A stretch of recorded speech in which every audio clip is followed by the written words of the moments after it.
Bonjour à tous, on vous emmène aujourd'hui à FBI. Nous faisons partie de la guilde Exil. Je suis Feli, guerrier offensif, et je suis avec Serra, guerrier défensif. Salut. On a une compo type, enfin ce qu'on appelle une compo type, c'est-à-dire un guerrier défensif, un prêtre, un voleur et un paladin. On a choisi de vous montrer deux versions différentes, c'est-à-dire que la première partie où on va aller jusqu'à la tortue avec un voleur, et une deuxième partie où on sera avec Neil, un Hunt, car il a beaucoup plus de DPS que le voleur et fait beaucoup moins de conneries.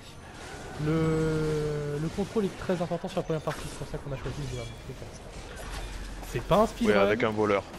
C'est pas un speedrun, c'est pas. On ne présente pas la méthode pour réussir à tous les coups. On vous montre juste comment nous on l'a fait et de quelle manière.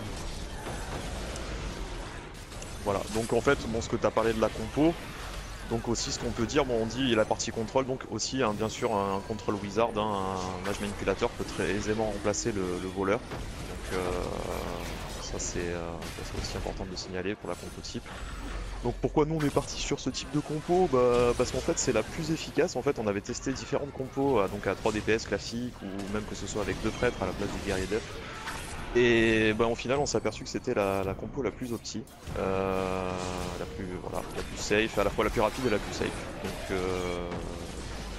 Donc voilà, après vous pouvez la faire autrement bien sûr, bien que bon il y a certaines classes qui sont quand même indispensables, enfin pas indispensables mais bon, le paladin quand même a vraiment un rôle très important, le paladin de protection, le DC buff aussi, hein, qui a vraiment un rôle très important de par les buffs qu'il apporte et la protection qu'il apporte de par l'armée consacrée. Faut savoir qu'à FBI, comme dans la nouvelle campagne en fait, les stacks de l'armée consacrée sautent par deux à cause du gel éternel. Donc c'est très important de le savoir en fait. Donc nous on peut se permettre en fait d'y aller avec un seul DC parce que il a une compo vraiment opti pour en rétablissement, il peut vraiment les spammer et en plus grâce au guerrier défensif qui est le buff en point d'action, en fait nous permet de les avoir en permanence malgré qu'on Alors je les me permets de te couper, Serra. Ouais. En fait là, Vas-y. on est au niveau de la corniche, on a fait le premier pack. Il y a deux solutions, soit vous faites le pack de mobs en haut, soit vous allez pull juste le guerrier défensif, va aller chercher le premier mob, il revient tout de suite et ils vont venir au compte-goutte, ce qui est beaucoup plus sécure. Nous on préfère le faire comme ça, vous pouvez le faire à la mode bien gros bourrin, ça se fait, mais c'est ultra violent. Là ils vont arriver au compte-goutte, c'est plus simple à gérer. Les petits mobs que vous voyez, les petits orques, ils sont en fait font moins de vie que les géants mais ils font extrêmement mal et sont vraiment à d'époque tout de très suite. mal, ouais. Ils sont vraiment, en fait, c'est votre premier focus, en fait, c'est tous ces petits mobs là. Parce qu'en fait, ils ont pas l'air comme ça, mais c'est les plus dangereux parce que bon, les géants au final, ils sont facilement, leur pattern est facilement reconnaissable, ils sont facilement esquivables. Alors que eux, en fait, au milieu du bordel, en fait, quand on a les géants, les ours et les petits, enfin, c'est difficile de prendre des focus et voilà. Donc c'est mieux là, vous voyez, on s'est dégagé la voie, en fait, il reste que les ours et les géants. Donc là on va passer plutôt sur la manière en fait par rapport à leur pattern en fait comment procéder. Donc Et dernière chose sur la corniche, en fait on l'a pas vu mais il y a une avalanche. C'est-à-dire qu'à partir du moment où vous êtes à la moitié de la corniche, une animation d'avalanche arrive et vous fait tomber en bas. En bas il y a aussi des monstres, ça fait perdre du temps. Donc à esquiver, vous avancez à la moitié, vous reculez, vous laissez passer l'avalanche et vous revenez... Vous faites un pool d'avalanche. C'est ça. Donc et là donc voilà. On arrive aux géants, il y a deux types de géants offensifs. Le premier est accompagné d'une espèce d'ours et a fait pop des espèces de marques de gel. Glyphes, ouais, de runes au sol en fait qui lorsqu'on passe dessus font mal et nous gèlent en fait. L'ours est très simple, hein, son pattern c'est juste voilà, cette attaque que vous voyez en griffe, il charge et puis il envoie. C'est exactement les mêmes qu'à la forteresse. Elle fait très mal. Faut savoir qu'à FBI tout fait très mal. Donc voilà. Ouais. Et le deuxième géant, le plus dangereux, d'ailleurs celui-là faut vraiment l'esquiver, c'est celui qui fait cette attaque chargée que vous venez de voir, avec ensuite se lâcher de gros rochers, esquivez-le. Vous ne pourrez pas tenir. Voilà, c'est le guerrier géant en fait, et en fait ses patterns sont simples, il fait toujours la même chose, il entame avec son dash, voilà, que vous pouvez voir là. Il enchaîne toujours par un rocher, le rocher si vous le prenez vous êtes mort, hein. S'il n'y a pas l'ulti du paladin à ce moment là, même avec l'armée consacrée vous crevez, c'est instant. Ensuite il a une attaque circulaire en fait, en grand arc de cercle, qui fait très mal. Donc même c'est pas une histoire d'aggro, vu que c'est une attaque de zone, celle-là faut se mettre dans son dos. Il n'y a pas 36 000 solutions pour l'éviter. Voilà, vous le voyez là. Voilà. Et en fait, il enchaîne par toujours 2 coups de manche d'armes. Voilà, 2 petits coups, hop, 2, et après il repart sur son dash. Et rocher. Donc la partie, en fait voilà, les géants c'est pas vraiment la menace dans la mesure où on connaît ses patterns quoi. Parce que c'est assez facilement esquivable. Les plus dangereux en fait, les premiers focus c'est les petits mobs et les ours. Parce que les ours en fait font extrêmement mal aussi et ils ont moins de vie. Donc voilà. Par rapport aux marques de glyphes qu'on voit là, on les voit très bien. Si vous êtes en invulnérabilité ou que vous pouvez faire un glissement dessus, en sachant que vous allez esquiver l'effet de contrôle, faites-le, ça va faire disparaître cette marque. En la faisant disparaître, vous protégez la zone. En fait, par exemple, les prêtres peuvent, lorsqu'ils ils utilisent leur dash, en fait, les enlever sans prendre le moins de dégâts. Ou si vous avez le quotidien du paladin qui vous rend vulnérable, vous pouvez déminer la zone, entre guillemets, si on peut dire ça comme ça. Et ça marche plutôt pas mal. Alors comme on voit, donc là pareil, vous voyez quand on reprend le fond. Ouais, Feli aime bien l'avalanche d'acide. Mais c'est un bon sort, surtout pour FBI, ça vous permet de tempo en fait en général quand vous êtes dans la merde. Donc là vous voyez bien, on fait ce qu'on a dit, hein, toujours on défonce les psys en premier, voilà. Parce que le géant au final, voilà, après une fois qu'il est tout seul, ses attaques sont facilement esquivables. Voilà, vous voyez son home run, voilà, bah vous voyez quand même, ça fait, on était sous des armées consacrées, on a pris quand même bien cher. Deux petites attaques, voilà, mais une fois qu'il est vraiment tout seul comme ça, c'est vraiment easy quoi, il n'y a pas de problème pour les géants. Alors par rapport au GS, faut savoir que FBI c'est 3K100, 28% de résistance au gel. Nous dès qu'on arrive dans FBI, on met les prérequis, on vire la résistance au gel et on passe avec notre stuff normal. C'est ouais, en fait voilà. On peut faire avec, on peut faire sans, mais ça peut se jouer sans résistance. Là je joue sans. Tuki joue sans, Jafar joue sans, Jipu joue. Il joue avec, moi aussi j'en ai aussi, mais parce que ça fait partie de mon stuff. Mais en fait voilà, il n'y a pas vraiment de, parce qu'en fait FBI, ce qu'il faut bien comprendre en termes de tanking, on va plus chercher de l'invulnérabilité ou vraiment de la mitigation vraiment importante, parce que ça fait tellement mal en fait que. Regarde, par exemple, moi je suis capé en résistance, je suis à 95% une fois que j'ai mes procs de compagnons et tout. Et malgré ça, en fait, les buffs elles sont tellement importantes que voilà, vous pouvez pas juste tanker à l'ancienne comme sur Château Never ou ce genre de truc, bouclier levé, tout va bien. Non, c'est pas possible. Donc, et pour la phase de tanking, attends, juste, je veux. Alors, ça, en fait, il y a pas vraiment en fait de. Bon, en fait, il faut qu'il y en ait un qui prenne l'aggro. En général, c'est le guerrier dev qui le fait. Enfin, sur notre compo là, c'est moi qui vais le faire parce qu'en fait, moi, le fait de me faire taper permet de booster. Enfin, ça fait partie de la synergie de groupe. Mais en fait, voilà, il faut juste qu'il y ait le paladin ou le tank qui prenne l'aggro. Mais c'est pas non plus, comme il y a énormément d'attaque zone, c'est pas non plus catastrophique quoi. Enfin, je veux dire, s'il y a des pertes d'aggro, ce genre de choses, parce que c'est beaucoup de zones. Vous voyez, là, il y a des zones partout. En fait, c'est un donjon qui demande énormément de mouvement, en fait, de mobilité. Et de placement en fait. Sur cette phase là, vous avez vu au début, j'ai essayé d'attaquer un espèce de guerrier, c'est un éclaireur. Quand il nous voit, il va prévenir les géants et ça tue tout le monde. On arrive à l'arrêter de temps en temps en faisant un crescendo. Il est manipulable. Un contrôle quelconque. Vous faites un contrôle, vous pouvez esquiver ce pool et prendre plus sereinement le pack. Maintenant c'est pas le plus violent. Le plus violent c'est celui qui roule la corniche. Et après c'est plus facile. En termes de GS, on est, je crois que la première fois qu'on l'a fait, Tuki était à 3K100, Jipu était à 3K3, quelque chose comme ça. aussi, je crois. Non, il était à 3K100, hein. il était pile poil. Hein. Ouais, il y a que nous qui étions dessus. Voilà, Serra et moi, on a des persos qui sont vraiment max, presque max. Oui. Enfin, en tout cas, ceux qu'on est partis, il n'y a pas besoin d'avoir une team que de 4K. Maintenant, c'est plus facile pour être support d'être à 3K100 que pour un DPS. Le DPS, il faut que ça avance. Vous allez voir, les mobs ont des gros sacs à payer, il faut enchaîner. Voilà. Surtout que là, on a une compo à 2 DPS en fait, donc faut vraiment que les 2 DPS soient opti quoi. Jafar, c'est un voleur à 3K9 je crois. Ouais. Voilà, et toi, voilà, avec un guerrier off, c'est quand même ce qu'il y a de mieux. 4K2, donc c'est quand même ce qu'il y a de mieux. On arrive sur Ati. Donc voilà.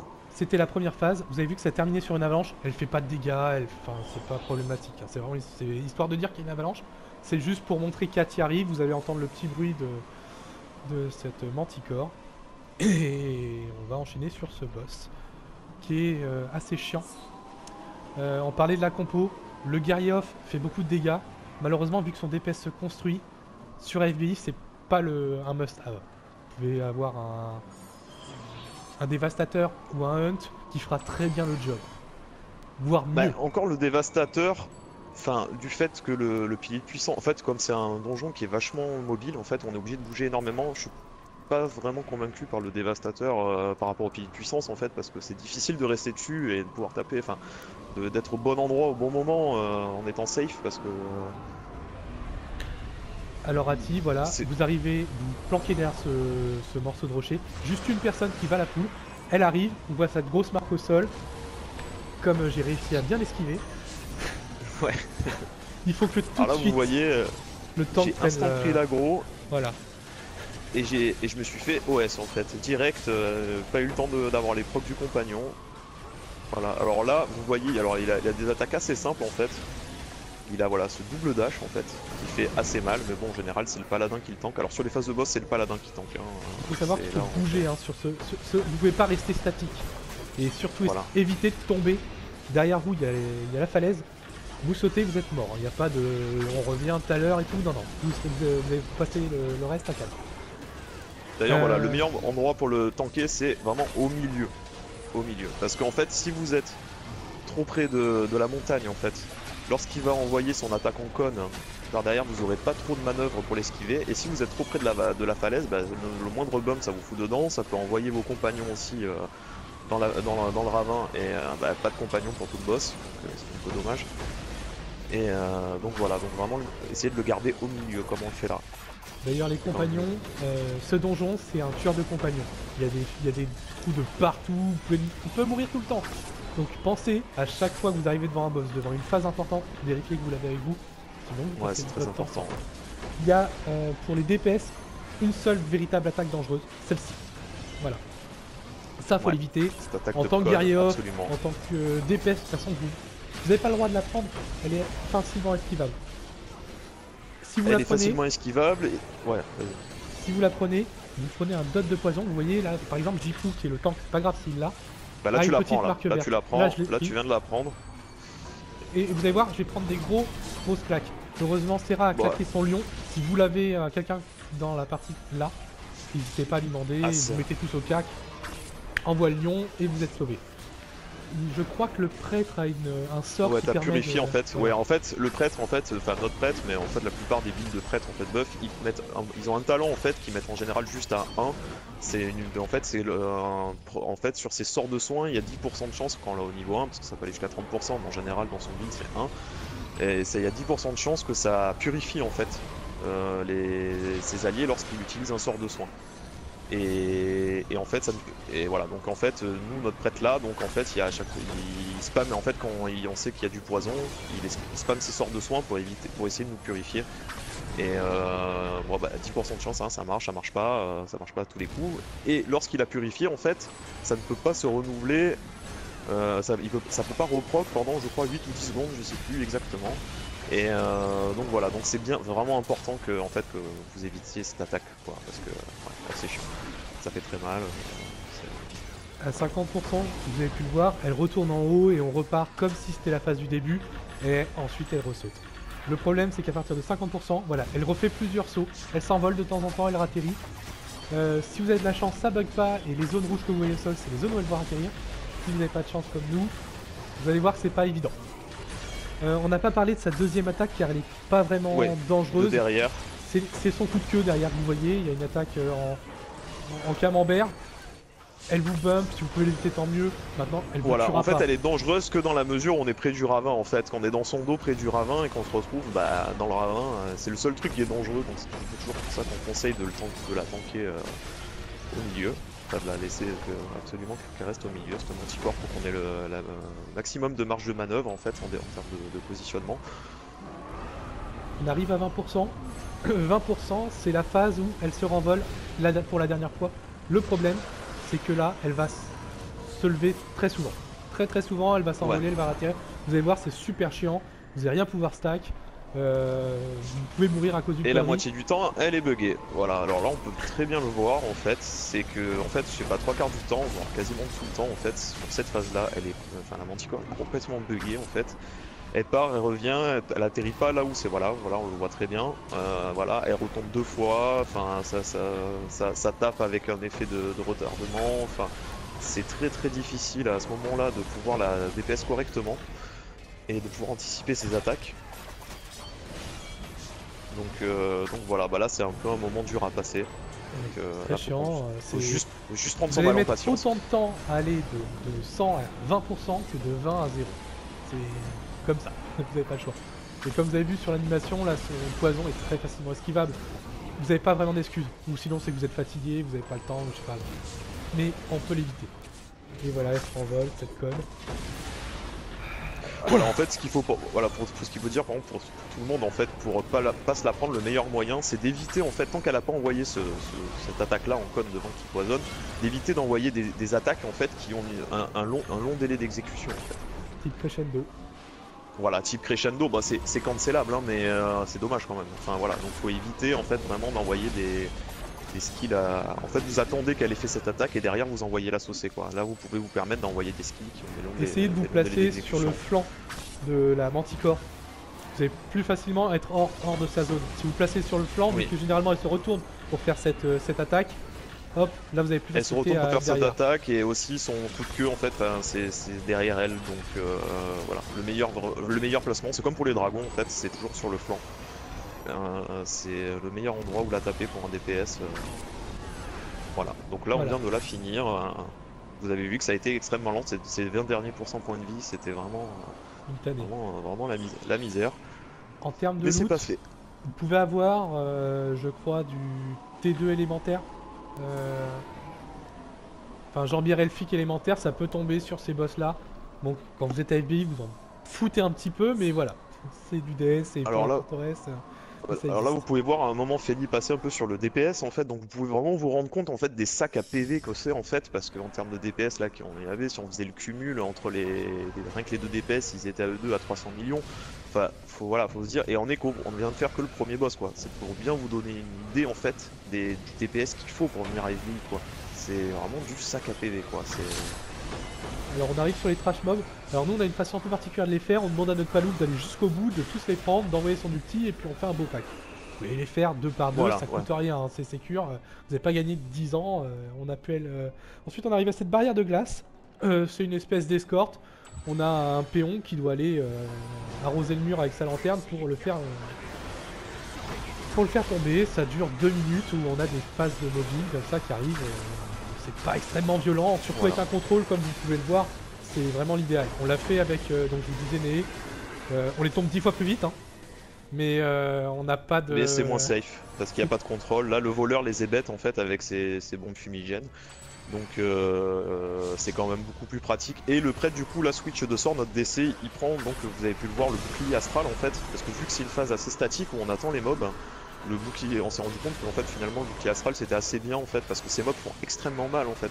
Il suffit que voilà, il y a un gros pack comme ça, bon après il y a deux dangers hein, de toute façon dans les la durée de l'hébêtement en fait s'arrête d'un coup, ils tapent tous en même temps et celui qui a l'aggro bah, il se fait OS quoi, instantané. C'est du coup le bouclier astral quand même rend plus safe. Je sais pas si vous avez pu voir, il y a 2 types de mobs là sur cette phase là.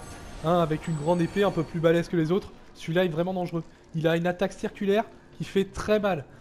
Les petits en soi vont pouvoir... Enfin, ils ont une attaque ils jettent des rochers en mono-cible. fait, voilà, ils ont une attaque de zone en fait, déjà en fait le premier qui a l'aggro, c'est pour ça qu'en fait souvent le prêtre ou les DPS se font buter parce qu'en fait ils vont, vu qu'on n'a pas le temps, qu'ils viennent de pop, on n'a pas eu le temps, les temps qui n'ont pas eu le temps de prendre vraiment l'aggro, en fait ils vont envoyer leur rocher sur la première cible qu'ils voient et ça fait assez mal en fait. Parce que du coup bah, souvent on a le prêtre ou un DPS qui crève comme ça. Et donc voilà, c'était pour expliquer un peu comment ils fonctionnaient un peu ces petits trolls. En guerrier offensif, je vous conseille de lâcher un crescendo quand vous allez voir qu'il va faire une attaque.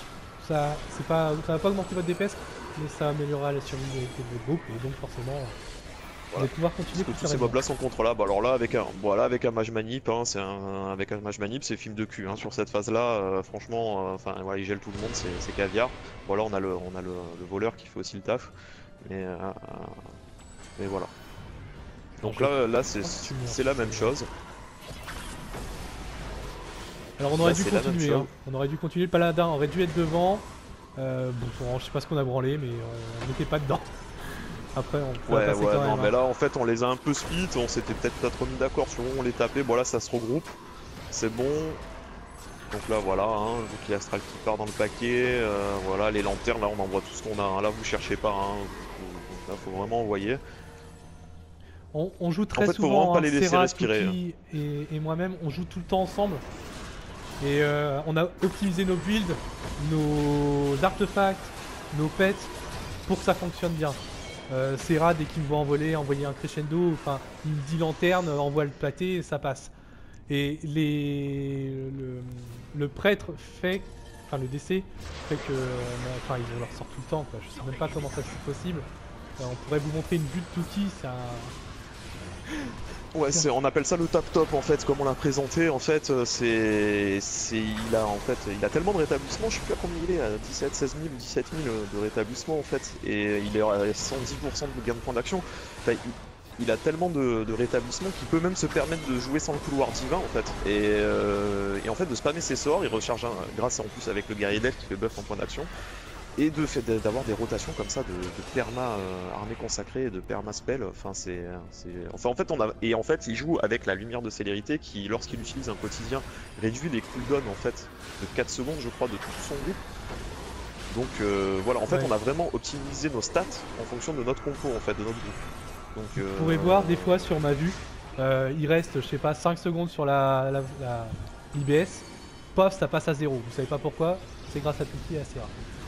Sur cette ouais. phase là, la deuxième phase où on doit protéger Roald qui est en train de faire fondre la glace, les mobs sont un peu plus violents.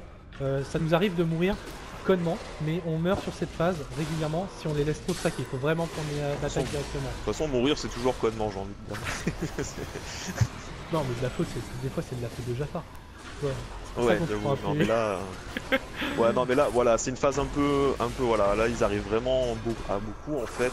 Voilà, bah là, vous voyez, là je me suis fait instant en fait. Dès que l'hébétement en fait est parti, je me suis fait instant. Ils m'ont tous tapé, c'est un peu le problème en fait du contrôle en fait, parce que du coup quand ça finit, ils tapent tous en même temps, parce que la durée est la même pour tous les mobs, donc, et c'est le pauvre gars qui a l'aggro, là en l'occurrence c'était moi, et ben voilà, bah, il se fait défoncer. Donc c'est soit vous les défoncez avant, vous avez ce créneau de contrôle en fait pour les défoncer, ou sinon bah voilà. Bon après c'est sûr que bon, même si on a quelqu'un qui meurt, on s'en sort, il y a l'outil du paladin, on se raise, enfin on s'en sort, il n'y a pas de problème, vous voyez. Mais bon voilà, de toute façon faut rester humble dans FBI, faut pas jamais croire que voilà, si c'est passé une fois ça passera tout le temps, faut toujours vraiment être concentré. Et Et essayez de partir voilà. avec la même équipe. Entraînez-vous avec une Ouais, seule ouais. équipe fixe. Nous, on part tout le temps avec les mêmes. Hein. Il y a Jafar, Alice, Serra, Tuki, Ouais, c'est plus ou Jipou et moins, Né. ouais, le Moi, je roster pars c'est à qu'avec peu eux. près Hein. le même. On est habitué à jouer ensemble, on sait, voilà, on sait quoi faire, à quel moment, c'est quand même, enfin, sur ce type de donjon, c'est important. Euh, On arrive maintenant sur la tortue. Comme vous pouvez le voir, le Jafar n'est plus là. On a juste. C'est une autre vidéo. C'est un autre run où j'ai pris Né. Car on n'a plus de phase de mobbing, on n'est plus en danger de contrôle. J'ai trouvé ça plus intéressant de vous montrer ça avec un vrai gros DPS et surtout quelqu'un qui fait moins oui. d'erreurs. Merci De à lui placement. d'ailleurs, hein, mais un très bon joueur qui nous a fait revaloriser notre vision du rôdeur qui était pas très populaire hein, en termes de DPS. Il joue donc il joue rôdeur combat, spé combat, il est à 4-4 GS. Et il fait très très très mal, franchement, respect à lui. Et merci à lui de nous avoir autorisé de le mettre dans la vidéo. Et voilà.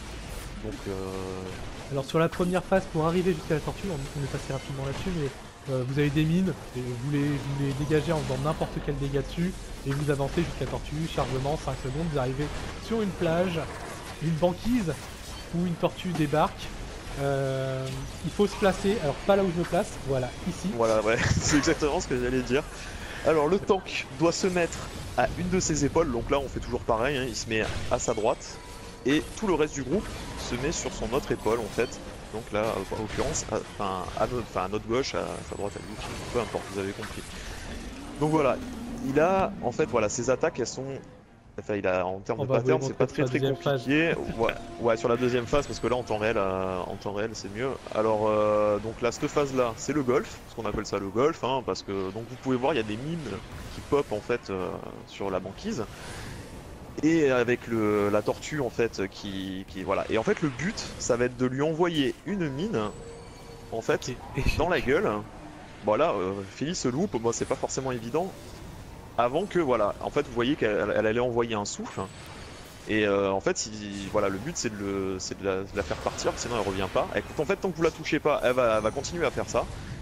Et le truc c'est que en fait ce souffle, alors soit le prêtre envoie l'armée consacrée et ça passe, sinon vous êtes mort, hein, je vous dis. Donc là on va parler de ses patterns. Ça passe aussi. Ouais, bon, on va parler de ses patterns, parce que voilà, elle envoie ses attaques. Donc vous avez pu voir, en fait, elle a une attaque. C'est pour ça qu'on se met aussi près de ses épaules, en fait, aussi près d'elle, parce qu'en fait, quand elle va dans les airs, en fait, il y a une zone, une partie qui est plus safe, c'est plus proche d'elle. Donc, parce que vous verrez, la OE, en fait, il y a une petite arc de cercle qui est près d'elle, qui est safe. Donc c'est On le pour ça voit au qu'on se met début là, de la même vidéo. pour les DPS distance. Voilà, on en a pas, mais c'est ce qu'il faut faire. Voilà, c'est ça. Voilà, vous le voyez là, vous le voyez. Donc voilà, donc il a cette attaque là, il monte, il retombe. Et il a une autre attaque en fait, qui est vraiment, c'est celle-là qui est vraiment la plus dangereuse. C'est il charge de l'énergie dans sa bouche et il va envoyer des coups de gueule en fait. Voilà, là on le voit. Là il en fait qu'une, il peut en faire plusieurs. Et cette attaque là fait extrêmement mal en fait. Donc là on voit, il va le faire, voilà, il en fait plusieurs, voilà. On Vous voit voyez les dégâts qu'on a pris. C'est aberrant. Voilà, et on est sous armée, hein. On est sous armée consacrée, hein. Vous allez voir quand il se lève, vous voyez un petit icône vert avec un 4. Je crois que c'est un 4. Ouais, non, c'est à C'est part un de buff. buff et de debuff, ouais. C'est un buff qu'il prend à chaque fois qu'il retombe par terre. Et quand il retombe par terre, à chaque fois ça monte, chaque fois il fait encore plus de dégâts. Et arrivé à 7-8, c'est violent. C'est ultra violent. Il disparaît Voilà, à moins 25%, 50% et les derniers 25 ou 30%. Voilà, c'est ça. Donc ouais, et ce qu'il faut dire aussi, donc c'est là que l'importance d'avoir des gros DPS en fait, c'est parce qu'en fait si ça dure trop longtemps, il stack énormément de buffs en fait, et après derrière il fait trop mal quoi, et c'est pas gérable. Même pour le paladin en fait, même avec son vœu éternel et son ulti en fait, le retour de dégâts devient tellement important qu'il a du mal à le gérer quoi, voilà, donc c'est pour ça qu'il faut vraiment la tomber assez vite, avoir vraiment du gros DPS. Surtout qu'elle a vraiment énormément de PV. On se rend pas forcément compte, on a l'impression que ça descend un petit peu, mais c'est violent. La première fois qu'on l'a faite, on savait pas quand est-ce que ça allait finir. Non, c'est vrai, c'est vraiment des très gros sacs à PV. Parce que là, on a vraiment du gros DPS, hein, du buff, beaucoup de buff, beaucoup de DPS, donc ça peut paraître comme ça, mais là, vous êtes, voilà, on a une team de, voilà, d'Opti, GS Max, enfin, vraiment. Surtout que là, on va arriver sous la barre des 50%, c'est que là que le guerrier français ça fait des dégâts. Et puis encore une fois, Né est vraiment violent en termes de DPS, j'avais rarement vu ça. Voilà, cette dernière phase, elle va disparaître, refaire la phase de golf. On est à 30 minutes, pas mal comme ça. Phase de golf, et ensuite, vous ne tomberez pas ce boss. Il va s'arrêter à 2 barres. Alors des fois, quand vous allez trop vite, il va s'arrêter à 1 barre et demie, et il y a peut-être moyen de le tomber, mais normalement, il s'en va à 2 barres et vous le tuerez pas. Voilà, là on voit bien le bon placement de Feli. En fait, toujours être dans l'axe en fait pour l'envoyer la mine. En fait, faut être dans l'axe entre vous, la mine et ça peut paraître évident, mais c'est important de le préciser. Sinon, elle part de travers la mine. Alors vous voyez aussi qu'on met des hôtels en fait. On a des créneaux où on passe vite fait hors de combat entre le moment où elle s'en va et le moment où elle revient. Donc en fait, si vous avez perdu votre pet, qu'il est tombé dans l'eau ou que quelqu'un est mort, qu'il faut mettre un hôtel ou quoi, vous avez ce petit créneau pour le faire. Donc au moment où elle s'en va, au moment où elle revient, vous avez un petit laps de temps où vous pouvez le faire. Donc c'est important à savoir. Voilà, il faut aller vite, on est déjà à combien de stacks, t'arrives à voir là, 8 Je crois que c'est 8, j'ai pas une assez bonne résolution, mais... Voilà. Ouais. Et donc 8, là normalement, à 20%, elle doit partir. Bon là elle était lancée dans une pattern, en fait elle va la finir parce que... voilà. Donc il fallait que l'animation de son attaque se termine. Mais en général, c'est à 20% de points de vie, hein. Dès qu'elle arrive à 20%, elle s'en va. Donc là, on continue. Vous pouvez ramasser. Il y a des loots des fois qui tombent, hein. Faites attention. Les compagnons meurent systématiquement sur cette phase-là. Pensez à les révoquer après. Sinon, vous aurez moins de DPS. Alors, sur ces mobs-là qui gardent la porte, vous n'êtes pas obligé de les taper en fait. Donc là, bon, là, je me suis pris une mine, je me suis fait instant, hein, ça c'est un classique. J'ai ouvert la voie pour mes collègues. J'arriverai pas. Mais en fait, voilà, il y a, voilà, bon, bah là c'est carnage. Bon, en fait, c'est parce qu'ils font des attaques de zone. Mais là, on n'a pas l'aggro en fait, on peut passer. On peut passer en fait sans taper en fait. C'est vraiment. Vous avez gagné un petit peu de temps. C'est un gain de temps. Voilà, c'est du gain de temps. Parce que de toute façon, les mobs ne rapportent rien. Donc voilà, ça vous fait gagner du temps, c'est toujours bien. Je réinvoque le compagnon. Je peux pas parce qu'on est en combat. C'est m'est déjà arrivé d'arriver sur Druffy, on commence le combat, ah merde j'ai oublié mon compagnon. Bah c'est dommage. Ouais, c'est hyper important ça, c'est vraiment un donjon où il faut vraiment y penser. C'est voilà, c'est comme ça, c'est plusieurs fois ça nous est arrivé. Et là, on attendra comme d'habitude. Ouais, Vous pouvez vous caler sur le côté, j'arrive. où vous serez en sécurité, il y a une petite zone, vous verrez sur les cailloux qui sont juste à droite de mon écran, où vous risquez rien. Là, nous on s'est mis près de la porte, parce qu'il faut que quelqu'un active la porte, vous ne pourrez pas y aller sinon.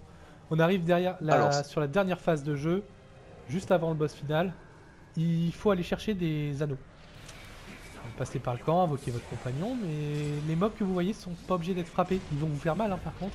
Ouais, ils se tapent entre eux en fait, donc vous pouvez passer en fait, de base vous ne prendrez pas l'aggro en passant à côté, sauf s'ils font rien. Là je pense que là, Feli va prendre l'aggro du pack là, non même pas.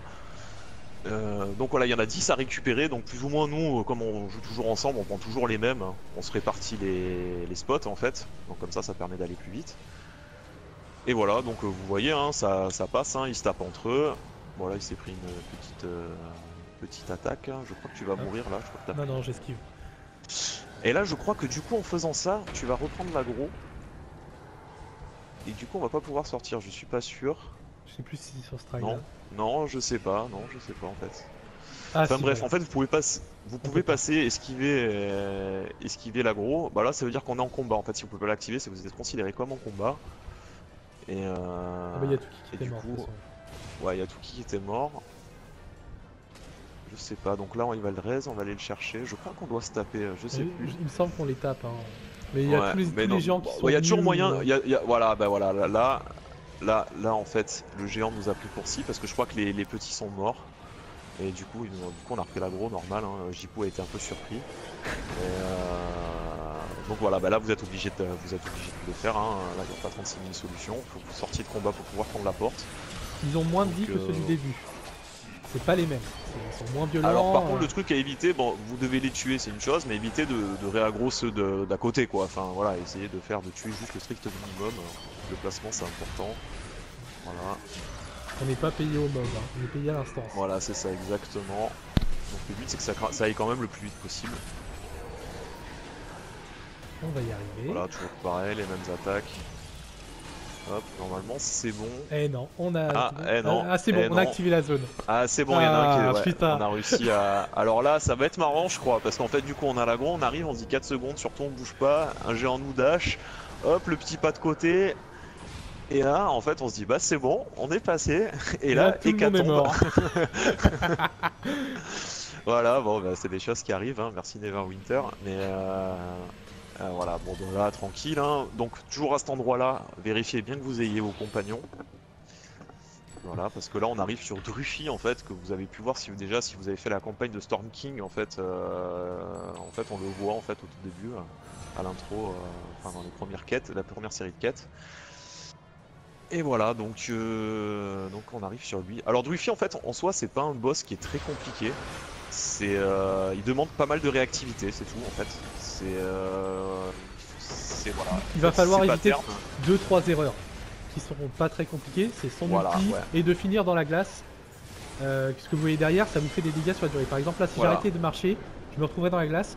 Et une fois que je suis au niveau de la glace, j'ai beau marcher, c'est fini, je vais prendre des dégâts.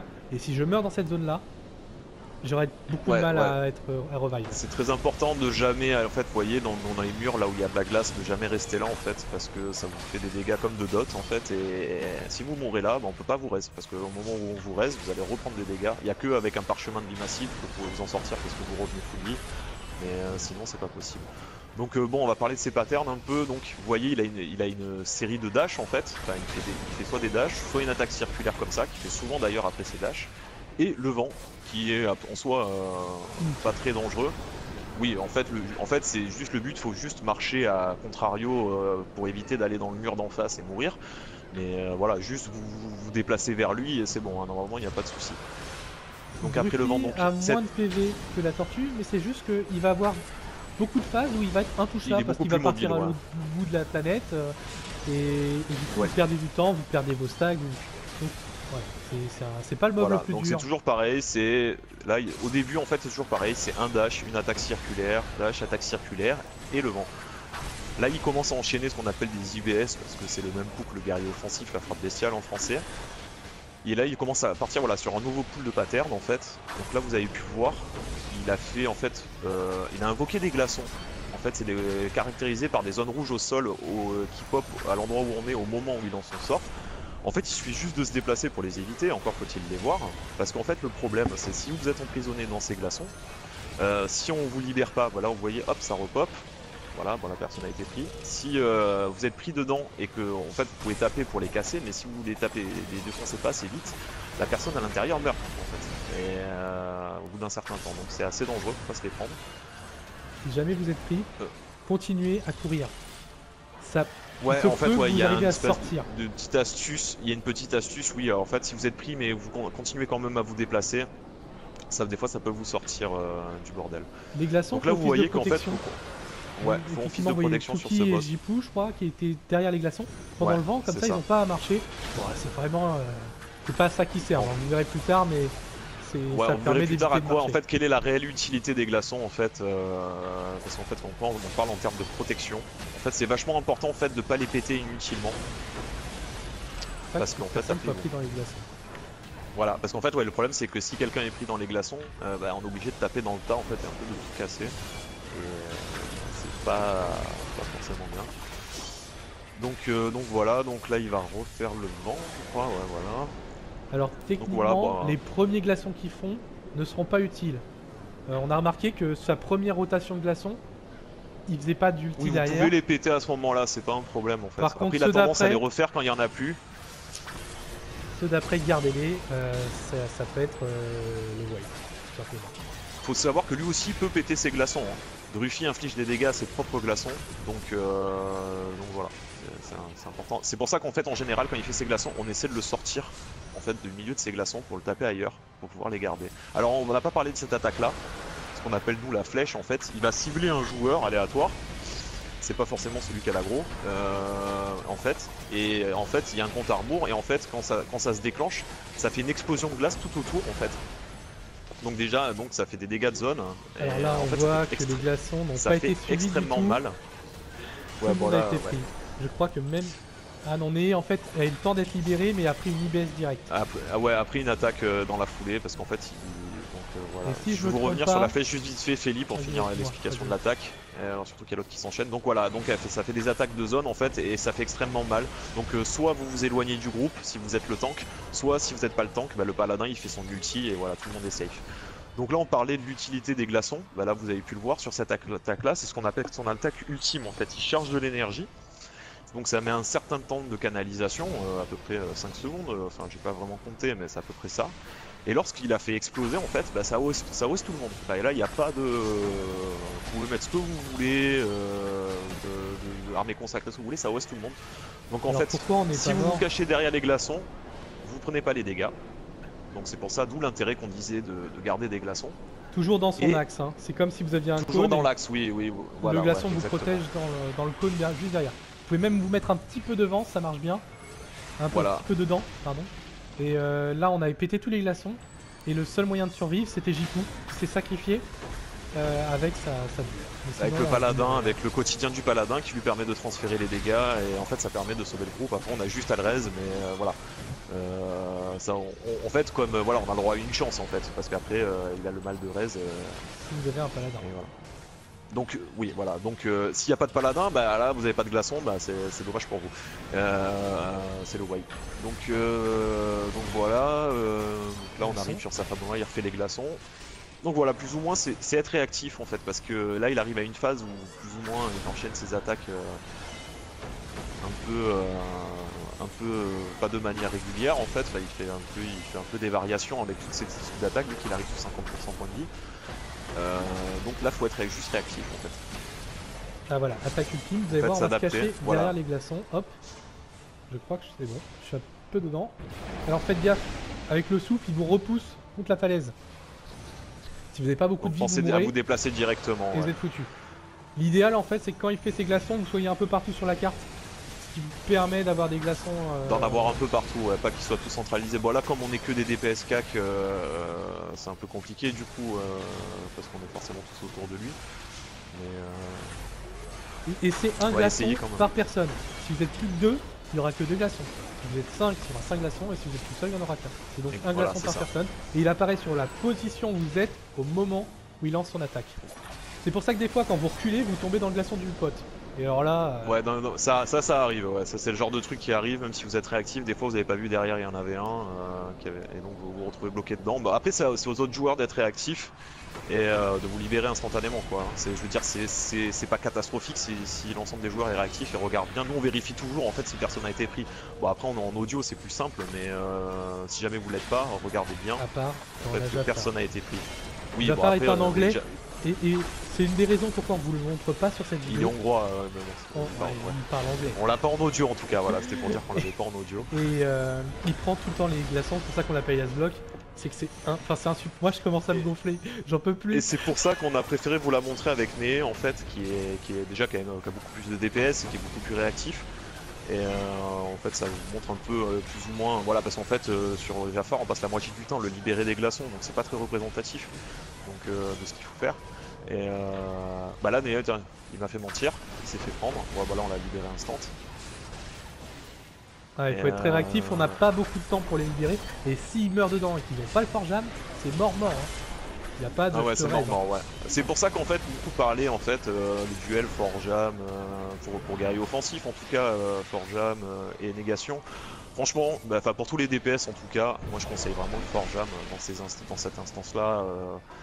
C'est vraiment, ça fait tellement mal en fait que pour un DPS vous n'avez pas le temps de stacker quoi que ce soit, quoi. C'est soit vous êtes mort, soit c'est pas vous qui prenez les dégâts, soit vous êtes un nul. Donc franchement le Forjam est vraiment conseillé pour les DPS dans cette instance-là. Alors si vous en avez marre des donjons où vous ne foutez rien, où il n'y a pas à bouger, voilà, ce donjon est fait pour vous, même s'il est un peu endgame, Ah oui. ça va vous changer de Orcus Poto ou... Ah oui, ça n'a rien à voir avec Château Never, hein. C'est beaucoup plus intéressant, c'est beaucoup plus... Moi c'est mon donjon préféré, bah, de toute façon tous ceux qui le font en fait, je trouve que c'est vraiment le meilleur donjon, le plus intéressant quoi. Et Alors et on voilà, montre donc, pas, mais il y a des moyens de glitch qui sont franchement pas utiles quand vous voyez que ça passe. Et puis franchement, oui ça passe, ouais. c'est pas super Voilà, dur. c'est tellement... Et c'est intéressant, voilà, de toute façon on est là pour s'amuser, on joue pour s'amuser, Voilà, c'est l'intérêt il est là quoi, c'est la gratification d'avoir pu passer aussi, voilà. Donc là on peut voir le DPS, hein, 400 et 300 voilà, je bah, crois. les deux. Ouais, enfin plus ou moins les 400 millions, les deux. Bon, on n'a pas wipe, hein, je crois que là on n'avait pas Non, wipe non. avec Né, donc c'est vraiment d'une traite. Donc c'est pour vous donner une idée en fait des points de vie que ça a. Alors nous on n'est pas les plus rapides, mais on le fait entre 40 minutes et 45 minutes, ce qui est des bons scores. Et Ouais, à franchement, peu près, au ouais, à début, peu on près faisait en tout temps 40-45 1h10. minutes, ouais, c'est à Alors peu dans près, ces coffres vous pouvez ça. trouver des anneaux et des anciens coffres et aussi des reliques d'armure. Moi j'ai rien eu donc je suis un poissard. Ouais. Dans ces anciens coffres d'ailleurs, vous pouvez dropper le stuff en fait d'Ostaria, qui est Voilà qui l'ancienne est, relique qui- abîmée qui permet, comme les bots à Voilà, Brimchandor, il a eu un vieux saphir sans défaut. Et donc voilà, ça vous permet, c'est comme ça que vous pouvez avoir enfin en tout cas les éléments non craftés Voilà. du stuff d'Ostaria. En dehors des bots, bien évidemment. Voilà c'était tout et puis on vous remercie d'avoir regardé la vidéo et on vous laisse avec Ouais, un petit merci bêtisier. Ouais, on vous laisse avec un petit bêtisier. Merci d'avoir regardé la vidéo. Ben voilà. Et n'hésitez pas à demander si vous allez en vouloir d'autres vidéos. Vous laissez un commentaire et puis on y réfléchira, on essaiera de vous faire ça. À bientôt, au revoir. À bientôt, ciao. Allez, j'y pousse, Tuki. J'y pousse, c'est ton moment, mec. C'est mon rêve. Oh merde. Petit.